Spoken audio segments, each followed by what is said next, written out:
Bueno, pues bienvenidos todos. Damos apertura a nuestro evento sobre el feminismo liberal, en el que contamos con Malena Contestí.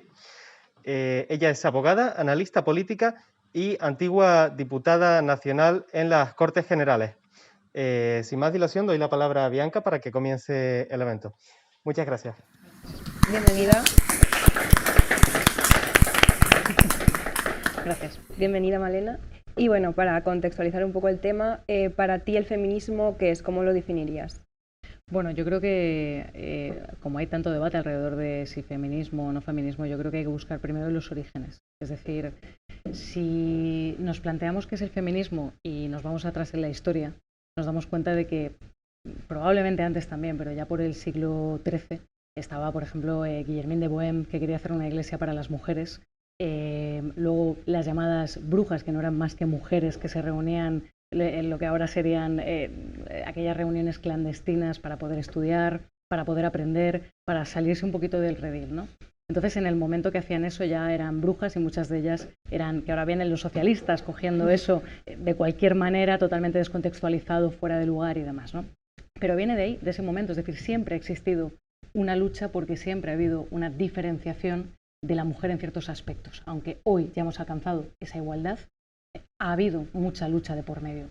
Entonces yo creo que podríamos datarlo, sobre todo, en la Revolución Francesa, en la que, mira, curiosamente, esto es un dato que sabe muy poca gente, o por lo menos la gente más joven que a veces no ha mirado a fondo el tema de la Revolución Francesa todavía, y es, claro, allí los derechos del hombre, que se decían que se conquistaron a través de esta revolución, dejaron fuera a las mujeres. Entonces las propias mujeres de la revolución tuvieron que luchar en esa subrevolución, de alguna forma, para que se les incluyera en esos nuevos derechos adquiridos, ¿no? Entonces, a partir de ahí, yo creo que el concepto feminista, allá por 1792 con Wollstonecraft, ¿no? Con Mary Wollstonecraft, que hizo la vindicación de los derechos de la mujer. Y fíjate que ya a finales del siglo XVIII, una mujer, entre otras, ¿no? Pero ella lo escribió, esta obra que es muy interesante de leer, ya hablaba, por ejemplo, del libre divorcio de las partes, cosa que, por ejemplo, en España, fíjate, que hace unas décadas todavía el divorcio era causal y había determinados problemas y demás. Pues fíjate que ya había mujeres a finales del siglo XVIII que estaban vindicando eso, la igualdad política, la igualdad para estudiar, el acceso, la igualdad ante la ley respecto del hombre. Y claro, esta lucha, que después ya ha sido el siglo XX, es decir, podríamos hablar de muchísimas feministas reconocidas y sus obras, ¿no? Entonces, que ha habido una lucha, es indiscutible. Que el feminismo ha sido necesario y es necesario también como reconocimiento de todo ese trayecto, yo creo que es indudable. Y además sería injusto decir que no. Entonces, yo me considero feminista, pero me considero feminista por dos cosas. Porque creo que el liberalismo de por sí ya lleva implícito lo que es el feminismo que nosotros llamamos liberal, que no es más que la igualdad entre hombres y mujeres frente a la ley como individuos, en esa autonomía para hacer su proyecto de vida autónomo, exactamente igual que un hombre. Entonces, aquello que nos queda todavía por alcanzar, que podrían ser roles sociales, pequeños sesgos que todavía pueden quedar en la sociedad, que son, bueno, que van a ir cambiando con la propia evolución de los tiempos, que se dice, puesto que ya tenemos esa igualdad legal, en esa lucha o especie de lucha de seguir evolucionando, ¿no? Yo creo que se puede seguir reivindicando un feminismo y precisamente hay que hacerlo, y como dice María Blanco, que gran amiga mía, por cierto, no hay que dejar que, por ejemplo, el feminismo que llaman socialista o feminismo radical se coma ese concepto, porque fíjate que si tú lees artículos de socialistas o gente de Podemos hoy en día, dicen que no, que el feminismo liberal es un contrasentido. Perdona, para mí el contrasentido es el feminismo colectivista, ¿no? Que nos homogeniza a todos y habla de ideologías de izquierdas. Yo creo que ese es el gran error, por eso me considero feminista, para que no abanderen una cosa, no por egoísmo, sino por pura lógica del concepto, que no deben manipular. Entonces, ¿piensas que es compatible ser liberal con ser feminista? Bueno, sí, efectivamente, es decir, se responde la misma pregunta. No es solo que sea compatible, sino que es, para mí, indiscutible, como te digo. Y aquí, haciendo una pequeña puntualización, para añadir, ya que me haces la segunda cuestión, yo creo que hay que saber diferenciar lo que te digo de la independencia de la mujer, tanto en los aspectos legales, que ya los tenemos, ¿no? Se puede mejorar en conciliación, se puede mejorar, pero en esa misma conciliación, fíjate que entra el hombre y la mujer, no solo la mujer, ¿no? Entonces, y hay que saber distinguir los catecismos de derechas y de izquierdas, en el sentido de que los ultras de un lado y los ultras del otro muchas veces critican todavía. Piensa que a lo largo de la historia que hemos dicho ahora, la lucha de socialistas y liberales, o sea, gente con la que nosotros nos identificaríamos, ¿no? Era conjunta respecto de los derechos de la mujer, es decir, las abolicionistas, las sufragistas, el acceso a la educación, etcétera, etcétera, etcétera, ¿no? Por no repetirme. Todo eso las socialistas formaban parte de ese movimiento y no estaban en contra, todo lo contrario. Entonces, una vez ya lo hemos alcanzado, ahora creamos nuevas guerras o crean nuevas guerras porque ya tenemos todo eso, ¿no? Pero la gente más conservadora, que hoy en día, lógicamente, ya hay una evolución y no se puede decir que estén fuera de eso, pero sí que es cierto que hay determinados roles, hay determinados estigmas y hasta hace muy poco, bueno, vosotros, porque sois más jóvenes que yo, nos sacaremos alguna década, supongo, pero si nos ponemos a pensar, quizás os suene, a mí sí desde luego, pues hace a lo mejor 10 años, 15 años, 20 años, sí que se oía, por ejemplo, a un primo tuyo, oye, córtate el pelo que pareces una niña, ¿no? Es que también con los chicos, oye, no te pongas eso. El otro día se lo oí a un afiliado de Vox decirlo de Santiago Abascal. Se pone esos pantalones pitillos que parece maricón. ¿En serio? O sea, los hombres también sufren, vamos a ver, te tiene que resbalar, pero para que me entiendas que también se les aplica de alguna manera socialmente unas connotaciones que se podrían considerar de ese sesgo machista de lo que tiene que ser, oye, cuida de tu familia como un hombre, eres el hombre de la casa, todas esas cosas que también se inculcan, y oye, que lo inculcan muchas veces las madres, a los hijos varones, ¿no? Entonces, ¿qué pasa? Que es una sociedad que en esa generación espontánea va cambiando, se requiere de una educación, de una visualización, por lo tanto, yo creo que ahí está el liberalismo. Y te digo esto porque el liberalismo, de alguna manera, tiene que hacer entender pedagógicamente cuál es esa libertad como individuo, no como mujer, no como hombre, y se separa de lo ultra de ambos lados, tanto del sesgo de la antigua catequesis más machista o más tradicional o de roles más marcados, como la izquierda moderna, que lo que quiere al final es ideologizar totalmente una causa. Como sabes, el feminismo es un movimiento muy heterogéneo. Sí. ¿A ti eso te parece positivo o crees que sería más positivo que remásemos todos en la misma dirección, que tuviésemos como una definición con la que todos nos podemos sentir identificados, o crees que es positivo que haya diferentes pensamientos? A ver, yo partiendo de la base que es completamente imposible que todo el mundo piense lo mismo y que siempre nos vamos a pelear por algo, ¿vale? O sea, eso ya partiendo de la base. Ahora, conceptualmente es muy bonito, sí, yo te diría, perfecto. El problema está, insisto, en que se transporta tanto a la ideología que vuelven a utilizar una causa, pues como puede ser cualquier otra, de discriminación o supuesta discriminación o colectivización de algo, para llevarlo a su ideología política. Entonces, claro que yo lo veo algo negativo, porque yo creo que se está utilizando o se puede utilizar en determinados casos, en este caso a la mujer, porque hablamos de feminismo, para fines políticos que no para fines del individuo. Entonces, yo no es que no crea que todos remamos en la misma dirección, creo que todo el mundo cree que tiene sus razones, y creo que la gente muchas veces también se deja llevar, y es evidente, por mantras políticos que muchas veces son erróneos. Y lo que sí me parece un horror es que se esté transmitiendo a la sociedad una lucha que no debería existir. Eso sí me preocupa, porque fíjate, o sea, muchísimas mujeres las han decapitado, quemado, metido en la cárcel, apaleado. En otras partes del mundo todavía sucede. Y tenemos España, un país como España, con la igualdad legal plena, que podemos hacer lo que queramos, igual que los hombres, y en determinadas cosas, o que ahora hablaremos de ello, ¿no? O sea, que los sesgos que haya, o determinadas cosas que todavía quede por cambiar o mejorar, nos peleamos. Me parece ridículo. Es que a veces pasa que te preguntan, ¿eres feminista? Es como que te quedas, a ver, te lo voy a explicar. Porque claro, no te puedo decir sí o no, necesito que entiendas lo que es para mí ser feminista. Sí, pero fíjate, responderte, ¿no? Fíjate que al final, o sea, lo que te comento de que muchas mujeres han dado su vida en este país y en otros, ¿no? Y en Europa, hablando de Europa, en el mundo occidental, y en Estados Unidos, por conseguir las comodidades legislativas que nosotros tenemos hoy día y todo ese cambio generacional, han dado su vida, muchas de ellas, ¿no? Y han sufrido muchísimo. Y nosotros aquí, pues la derecha más derecha o la ultraderecha parece que, oye, eres feminista, no me insultes, que dices, oye, tío, tampoco te, ¿sabes? Sí, sí. Parece que, ¿ves? Pero fíjate que se está utilizando una causa que debería ser totalmente noble, y que lo es, para arrojárselo de una ideología a la otra. A mí eso me parece súper triste. Teniendo en cuenta la ideología política pues, que tiene el feminismo institucional, digamos, ¿te has sentido alguna vez excluida del movimiento? ¿Te han dicho, pues, tú no eres feminista? No, la verdad es que, o sea, no me lo han dicho a mí personalmente, pero ¿sabes qué pasa? Que yo, si nos ponemos a hablar o a debatir, lo que sí se me ha dado el caso con a lo mejor feministas radicales, que de hecho en televisión me ha sucedido varias veces, ¿no?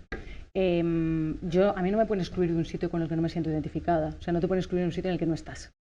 Entonces yo tengo la suficiente seguridad y creencia en lo que digo respecto del liberalismo como para creer que esa persona está utilizando en ocasiones la cosa de la que se habla, con lo cual yo no me he sentido excluida en ningún momento. Yo creo que la gente que se siente excluida es porque de alguna manera se está creyendo la retórica de la persona que tiene delante.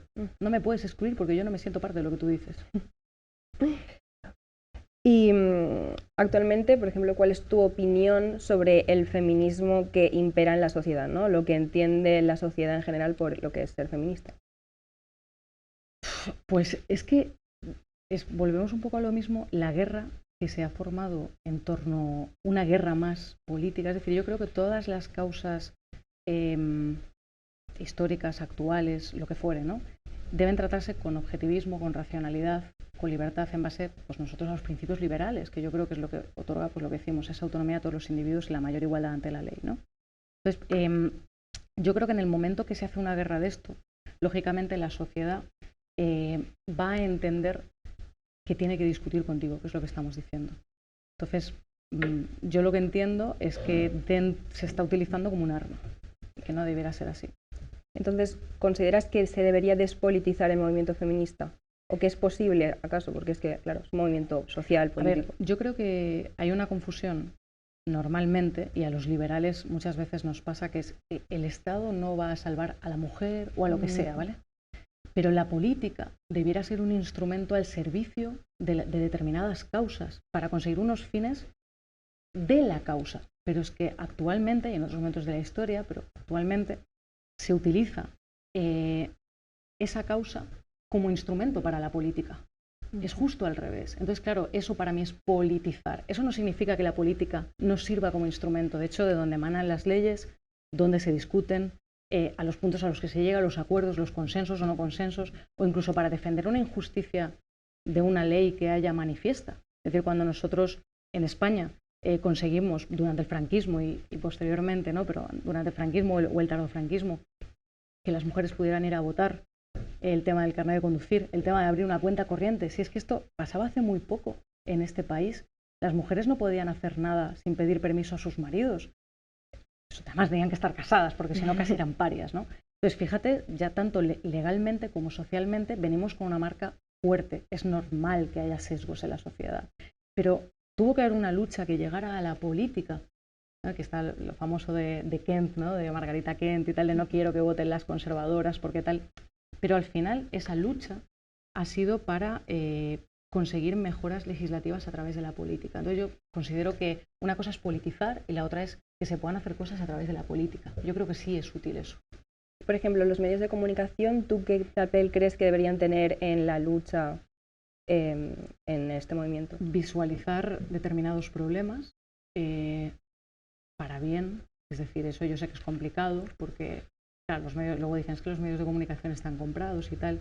Bueno, depende. Yo, por ejemplo, trabajo en Mediaset y sí que puedo decir que a mí nunca me dicen lo que tengo que decir. Jamás. Yo puedo decir lo que me dé la gana. Entonces, eso de que están comprados relativamente. Es decir, yo no me voy a meter en según qué, pero tú puedes decir, puedes expresar lo que quieras y puedes defender lo que quieras. Entonces, yo creo que eso es positivo. Los medios de comunicación al final te están dando armas en el buen sentido para poder explicarle a la gente pues tu punto de vista. Entonces, yo creo que ahí sí es bueno que se haga pedagogía, que se visualicen determinadas cosas que antes no se veían, porque como te digo, parece que siempre hemos vivido como estamos ahora, pero hace 10 o 20 años yo conozco casos, por ejemplo, tanto de mujeres como lo que te digo del machismo en casa con hombres y mujeres, como el tema de la homosexualidad, que podríamos pasar a otro caso. Es que hace 15 o 20 años en las familias había grandes problemas con el tema de la homosexualidad, en muchas, no en todas. Hoy en día ya menos. Y yo he escuchado a gente conservadora decir, oye, es que en la televisión hablan de homosexualidad o en las series casi siempre hay un personaje que es homosexual. Te hace daño. O sea, ¿cuál es el problema? Pues a lo mejor gracias a esas cosas que no te imponen nada, no te generan un problema para tus derechos y para tus libertades, déjalo ser, es una visualización, ¿no? Entonces no estás haciendo nada que conculque todo eso. Yo creo que es bueno. Entonces los medios de comunicación deben procurar hacer pedagogía, objetividad, racionalidad, comunicación, exposición de problemas, etcétera, etcétera, etcétera. Vale. En cuanto a la legislación española, tú eres jurista, abogada, ¿consideras que en España existe la igualdad jurídica entre hombres y mujeres? ¿Y cuál es tu opinión sobre la polémica ley de violencia de género? Yo creo que hay igualdad ante la ley indiscutiblemente, que es lo que llevamos hablando. Y la ley integral de violencia de género yo la modificaría. Yo hay con cosas que no estoy de acuerdo. Es decir, en el momento que tú generas un derecho penal de autor, prácticamente se puede conceptuar así, en el que los hombres, por ejemplo, se les aplica un derecho penal procesal y civil distinto a una mujer por ser hombre, es decir, por su género, por su sexo, es que va contra la propia Constitución.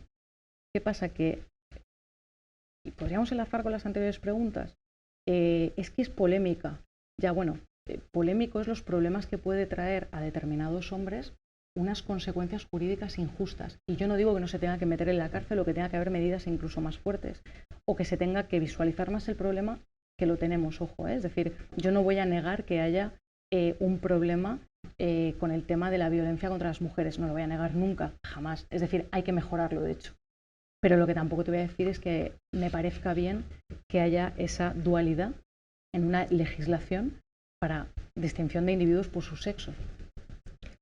Bueno, tú militas en Ciudadanos actualmente. En el punto 3 del manifiesto del feminismo liberal, Ciudadanos habla de que aún a día de hoy, pues en España y en Europa, aún existe desigualdad entre los hombres y las mujeres y que hay que seguir luchando para terminar con esto. ¿Tú consideras que en España existe la brecha salarial o el techo de cristal? A ver, yo, inciso, hay muchas cosas que, lógicamente, todo lo que digo es opinión Malena Contestí, ¿vale? Sí. Yo creo que al final, bueno, el tema del techo de cristal y de la brecha salarial, otra cosa que se politiza muchísimo. A la hora de explicarlo en el mismo Congreso de los Diputados, vamos a utilizar esta causa, vamos a explicar. La brecha salarial al final, ¿qué es? Yo creo que la gente le preguntas en la calle qué es y te dice, no, que las mujeres cobran menos que los hombres. Bueno, depende, o sea, no es así propiamente. Es decir, tú coges la media de salario general en el país y es cierto que las mujeres cobran un 22% menos que los hombres, pero estamos hablando de salario medio general, sin ningún tipo de distinción. Pero es cierto que las mujeres exactamente por el mismo trabajo que los hombres en un puesto igual cobren menos. No, eso es ilegal.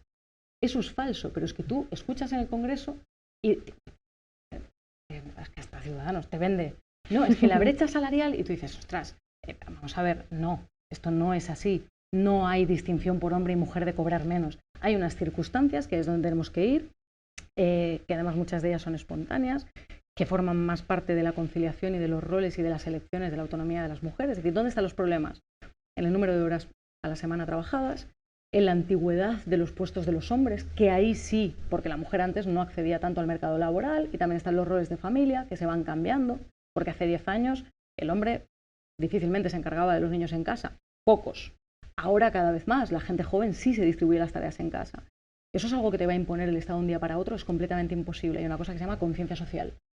Y eso, una vez tienes la igualdad legal y todas las herramientas, eso tira para adelante. Entonces, la brecha salarial es lo mismo. Y yo le sumaría a eso herramientas para la conciliación laboral. Ahí sí que te digo, pero entra la conciliación para hombres y para mujeres. Entonces, la brecha salarial, expliquémosla bien. No es que las mujeres cobren menos que los hombres per se. Eso no es así. Como hemos dicho, pues sí que existe una desigualdad, pues que hay que seguir trabajando en ello y tal. ¿Consideras que sería positivo aplicar un sistema de cuotas para conseguir la paridad? Mira, algo anecdótico mío, ¿no? Psicológico, político mío, de hace bastantes años. Yo era bastante más joven y cuando pusieron lo de las cuotas, que hace ya años, muchos años, que empezaron por las listas cremallera y todo esto de hombre, mujer, tal, y luego pasaron a partidos políticos, a tal, bueno, más ámbito público, ¿no? Pues yo pensaba, hombre, fíjate, pues si es que hay este sesgo en el que parece que los hombres excluyen en determinados ámbitos a las mujeres, no por lo legal, sino por el concepto social, pues quizás sería bueno que se obligara de alguna manera, esto es lo que puede pensar mucha gente, ¿no? Y parece una reflexión incluso bastante lógica, ¿no? Razonable. Pero claro, luego piensas en realmente de una manera objetiva, como creo que deben hacerse todos los análisis, y yo no creo en las cuotas, yo creo en el mérito. Es decir, si tú empiezas a poner cuotas, primero, ¿hasta dónde las llevas? Porque ahora ya hablan de ponerlas en la esfera privada, o sea, en la esfera privada, en el ámbito privado, en las empresas, fuerzas y cuerpos de seguridad del Estado. Es decir, ¿hasta dónde llegas con eso, no? ¿Qué pasa? Automáticamente, aunque tú no quieras, vas a romper el mérito. Porque tú lo habrás escuchado, por ejemplo, en política. Me quedan 2 mujeres para rellenar lista. Sí. Qué terrible esa mujer que llega a ser, yo qué sé, concejal, diputada, lo que sea, y es porque, ¿y tú qué hiciste? Pues ser mujer. Es triste, es terrible, es humillante. O lo que hacen con las mujeres, pues es que con esta misma filosofía, por ejemplo, están bajando las notas medias de las carreras, para que las mujeres hagan carreras que a lo mejor no quieren hacer, o sea, que las vas a hacer más infelices, ojo, porque son en las únicas que entran, oye, las que me bajaron la nota. ¿Por qué estudias eso? Porque entré, porque era mujer. Entonces, joder, qué humillante, ¿no? Me parece, y además qué injusto para los hombres o mujeres, me da igual en su caso si hubiera alguna diferenciación, pero para los hombres que puedan sacar mejor nota y no puedan a lo mejor entrar, porque han bajado 2 puntos para que entre una mujer, solo por eso. No estoy de acuerdo con el tema de las cuotas. O te subvencionan una carrera que ni siquiera te interesa, solo para que haya mujeres que estudien ingeniería. Sí, claro, a costa de los impuestos de las personas que trabajan. Es maravilloso el sistema, me encanta. Entonces, si eres una mujer rica, te van a subvencionar igual, pero si eres un chico que a lo mejor no se puede permitir... Claro. Bueno, es que esto ya lo has respondido antes, pero ¿crees que es posible que a raíz del fortalecimiento político que ha tenido el feminismo institucional, el feminismo más de izquierdas, es posible que España esté degenerando o haya degenerado en un estado que está discriminando al hombre frente a la mujer? Se está intentando legalmente en algunos puntos, se está intentando, y ya te digo, como se ha hecho una herramienta, un arma política, pues sí, claro, se está degenerando en una lucha no de clases como ellos pretenden, sino política, en la que, repito, el otro extremo también está de alguna manera entrando, porque cuando eso es el efecto espejo de la política. Pasa en todos los ámbitos psicológicos de las personas y en la política más, porque además te juegas otras cosas, que es el poder, ¿no? Entonces, si tú eres radical por un lado, Podemos, te va a salir la radicalidad por el otro, indiscutiblemente, que puede parecer la solución, y muchas veces no te paras a analizar con racionalidad si eso es la solución. Con el feminismo, si me sale una feminista radical diciendo barbaridades y tal y violentando contra los hombres, ¿qué va a pasar? Que los hombres van a votar al otro extremo solo por sentirse indefensos. Entonces yo no creo que haya que achantarse en esa defensa porque te van a ganar la carrera. Entonces, bueno, eso ya es un consejo político que yo doy a determinados partidos. Te voy a leer una frase de Angela Davis, que es filósofa, marxista, feminista, y bueno, quiero saber cuál es tu opinión. Dice: creo profundamente en las posibilidades de la democracia, pero la democracia necesita ser emancipada del capitalismo.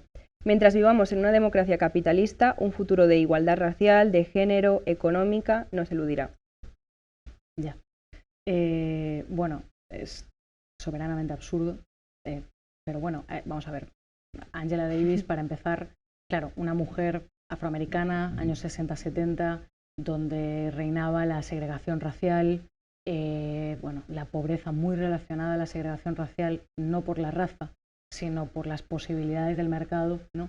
Pero no era por el mercado en sí, sino por esa legalidad que decimos y por esa conciencia social en la que los negros estaban excluidos, ¿no? La historia de Estados Unidos es muy dura respecto a eso, todos lo sabemos.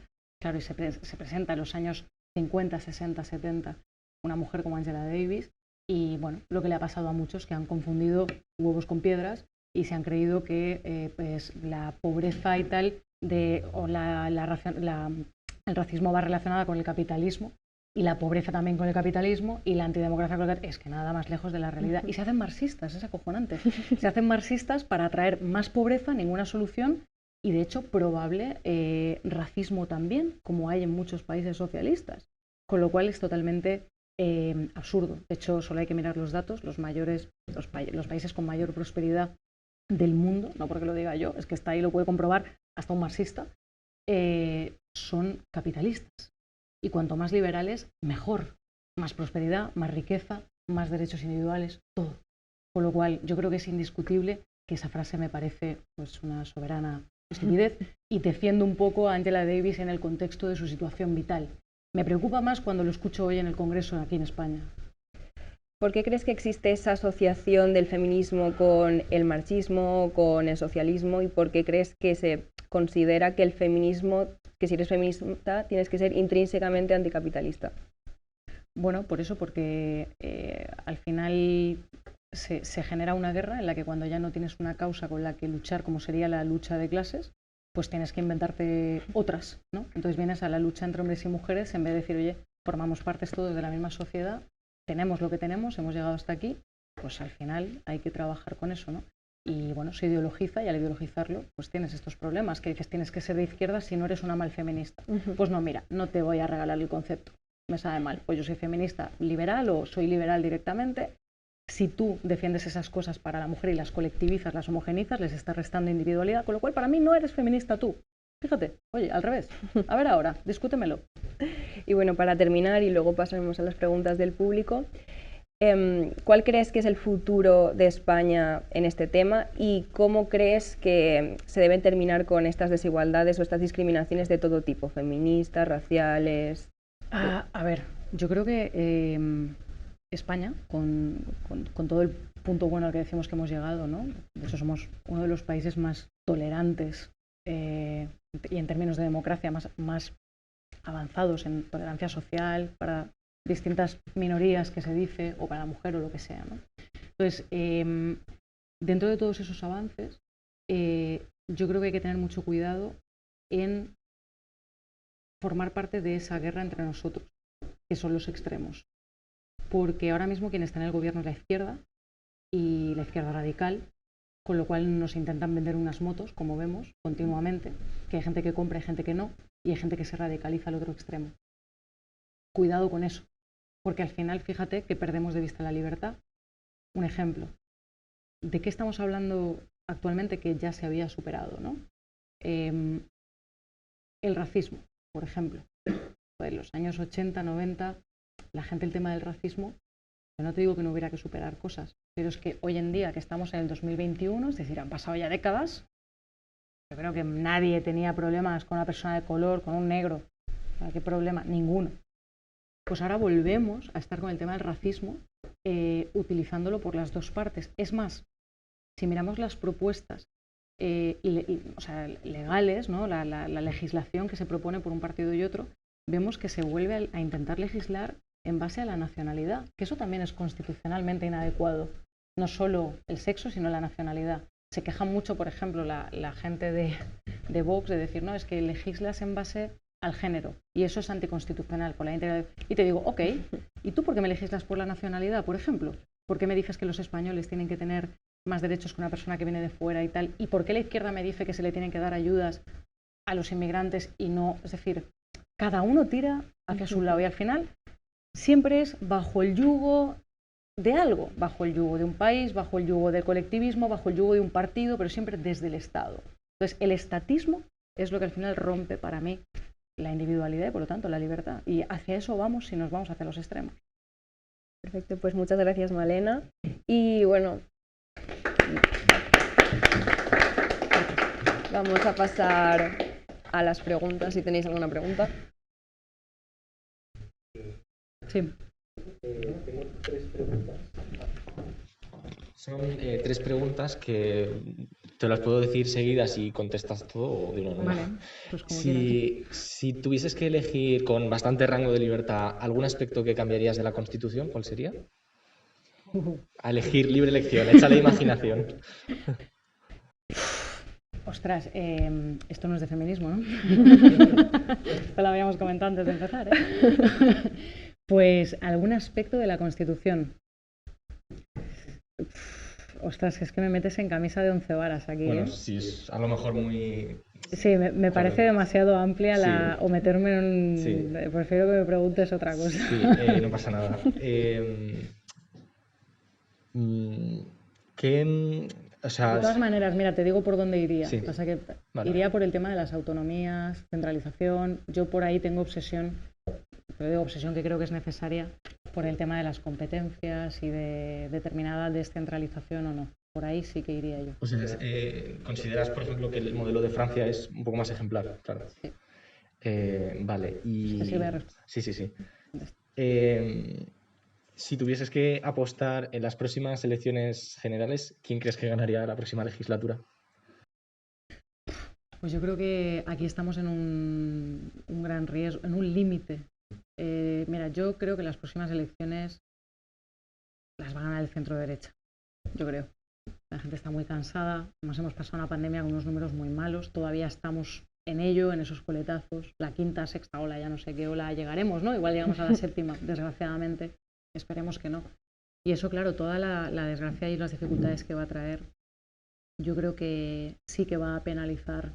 Pero nunca hagamos de menos a Sánchez, porque ha convertido cosas como la magia, ¿no? Entonces es espectacular y a mí, pues a todos nos ha sorprendido un poco y yo creo que la oposición tiene una gran responsabilidad en saber transmitir a la gente que tiene que haber un cambio. Yo creo que va a ganar el centro derecha, creo y espero, de hecho. Vale, gracias. Y la tercera, ahora mismo está muy relacionada con esta segunda.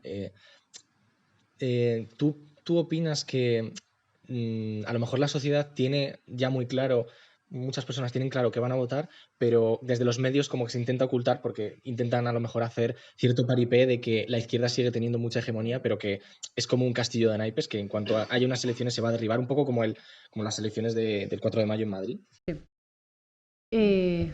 O sea, la pregunta es que si va a seguir pasando eso o Sí, que que si si se eso repetirá. refleja la realidad. Claro, que si a nivel nacional se podría repetir algo parecido a las elecciones de Madrid.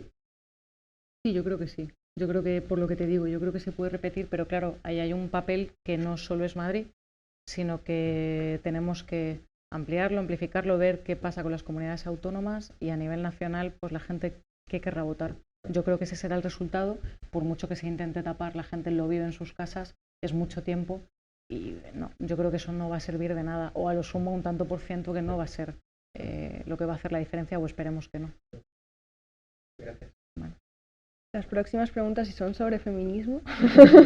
No, no pasa nada, simplemente que me metía en temas que nos iban a llevar una conferencia entera. O sea,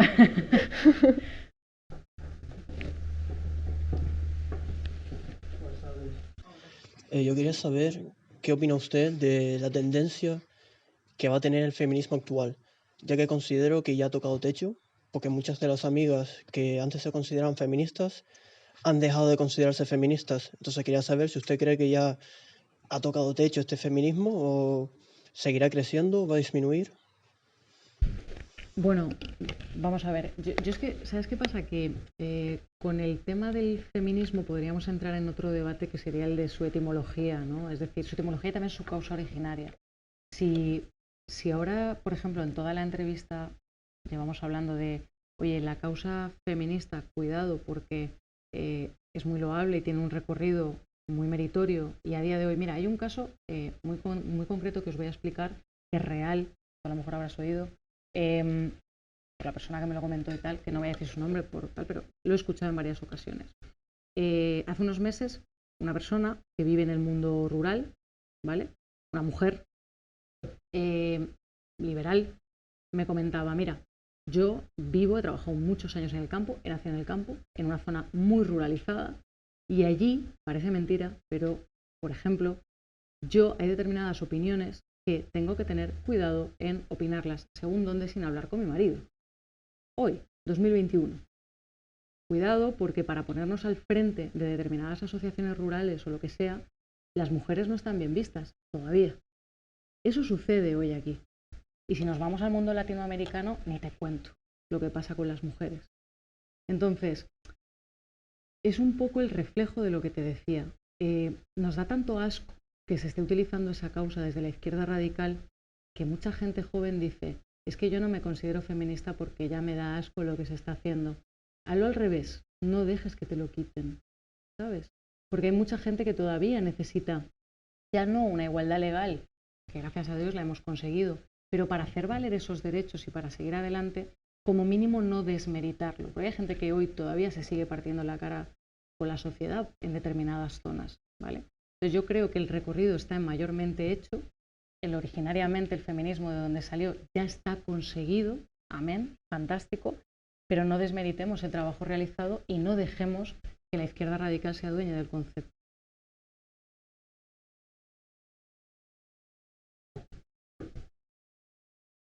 Hola, buenas. Te iba a preguntar, ¿crees que los partidos de derechas han tenido un papel importante o decisivo a la hora de legislar en avances sobre los derechos de las mujeres en este país? ¿Crees que se les debe reconocer algo en cuanto a derechos de las mujeres a los partidos de derecha durante el último siglo? Me refiero, por ejemplo, ley de aborto, ley de divorcio, leyes de violencia de género. Claro, aquí entraríamos un poco en la derecha. Claro, la derecha se ha abierto mucho en los últimos tiempos, ¿no? Fíjate que los que somos más liberales muchas veces decimos, bueno, nos podemos identificar más con la derecha o con la izquierda. Yo ahí no me meto, porque a lo mejor coincidimos más en temas de mercado, en temas capitalistas, en temas tal, entonces obligatoriamente de alguna manera te vas a identificar más con eso, ¿no? Cuando entras en temas sociales, claro, si tú miras los conservadores de hoy y los conservadores de hace 50 años, 100 años, se llaman conservadores, pero han cambiado muchísimo. O sea, conforme el listón va subiendo. No es lo mismo hablar de un conservador hoy que un conservador hace años.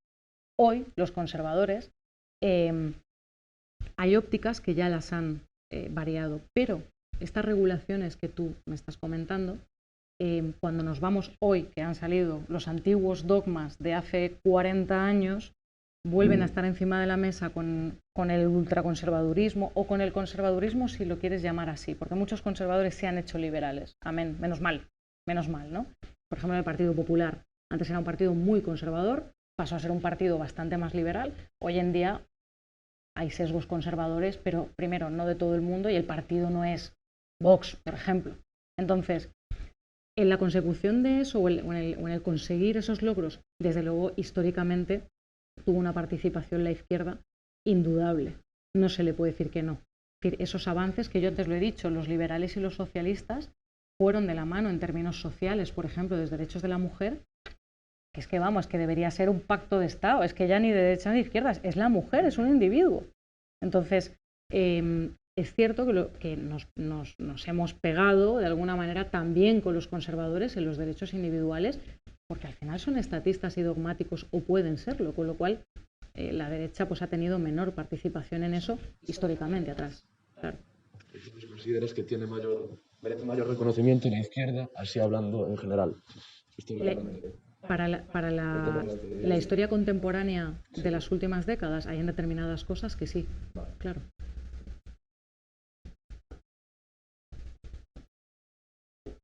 ¿Qué consejos darías, bajo tu experiencia, de cuando estés hablando con una persona feminista más radicalizada, por así llamarlo, para hacerle ver que igual en determinadas cosas pues no tiene toda la razón del mundo?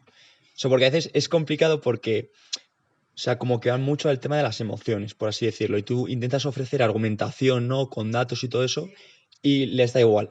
Entonces, por llegar a algún tipo de punto en común, ¿sabes? Sí, además, bueno, todos lo hemos vivido. A mí me pasó, de hecho, en un debate, pues hace años, con una feminista radical, y yo iba con todos los datos en mi cabeza, todos, me sabía todos los números de todo, y descubrí que no funciona. Eso es. Sí, hace años ya.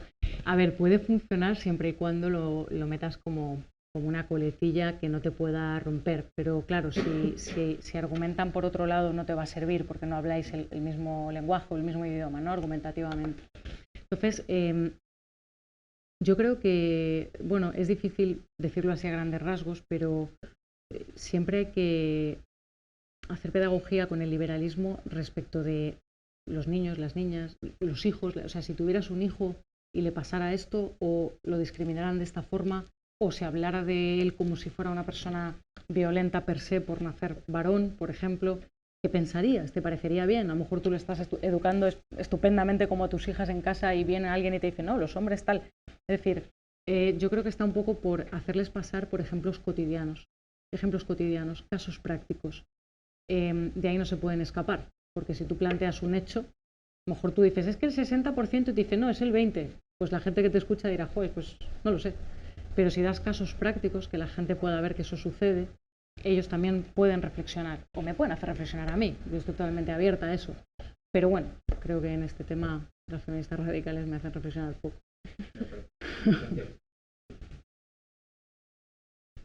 Bueno, yo tengo otra pregunta, es en concreto sobre la cuestión del aborto, porque creo que es un foco de mucho conflicto entre liberales y, digamos, incluso la izquierda con la derecha más conservadora, porque me parece una cuestión especialmente complicada porque si bien en otras áreas como el divorcio, pues puede haber cierto área de consenso, la gente que se opone al aborto porque considera que se está terminando con una vida humana. Entonces, ante una posición tan fuerte, tan radicalmente opuesta a tolerar el aborto en ningún caso,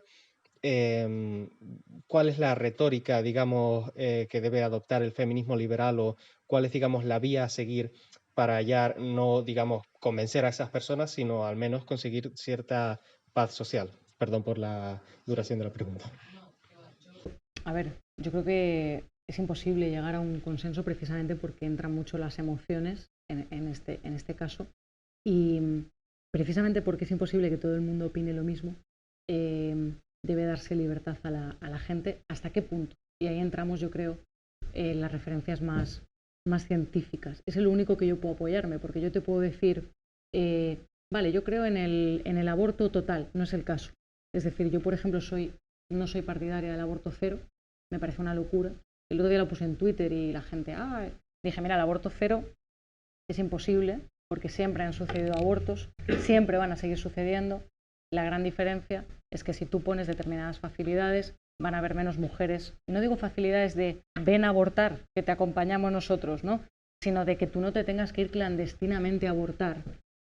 Claro, pues al final lo que vas a hacer es que pues a lo mejor lo reconduces o a lo mejor ayudas a esa persona o tiene un aborto en condiciones, ¿no? Y no muere por el camino.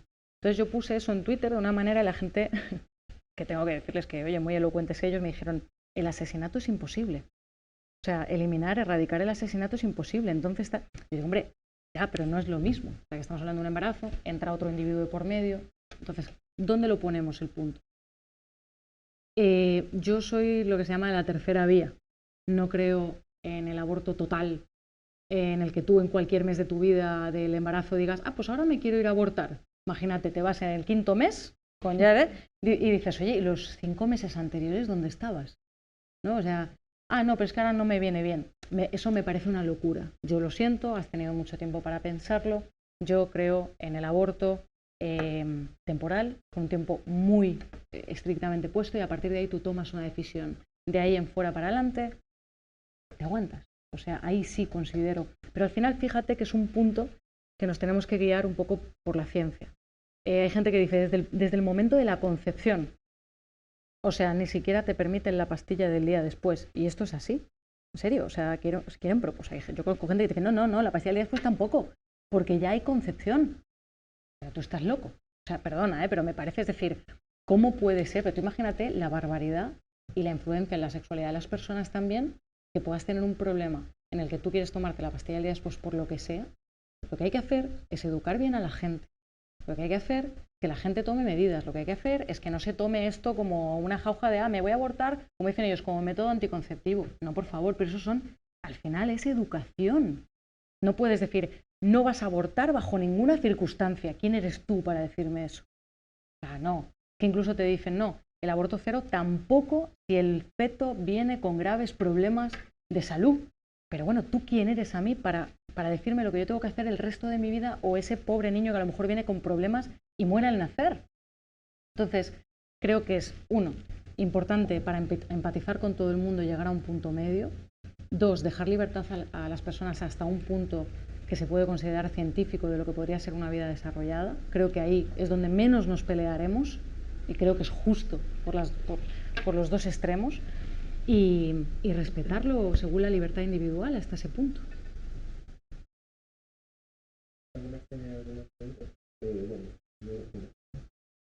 ¿Qué opinas de la nueva ley que va a sacar el Ministerio de Igualdad para finales de año? Que no va a permitir que los médicos se opongan a ayudar a abortar a una mujer. ¿Cómo se llama eso? Objeción de conciencia, eso sí. Que no van a impedir. O sea, sí van a hacer. Que quieren impedir sí, que antepongan la objeción de conciencia. Exacto. Hombre, yo creo que la objeción de conciencia, ya que existe en la medicina, lógicamente tiene que existir para todos los casos. O sea, la objeción de conciencia, pues fíjate que existe en otros términos, por ejemplo, en el mundo jurídico, si es un familiar tuyo o si es lo que sea, tú puedes, de hecho estás obligado a no llevar el caso, ¿no? Y hay determinadas circunstancias que tú te puedes acoger, como en la medicina, si queremos llegar a esa paz social, que es lo que preguntaba tu compañero, ¿cómo vas a impedir? O sea, ¿le vas a obligar a esa persona a realizar un aborto? Me parece no me parece bien. Creo que va contra la libertad del médico.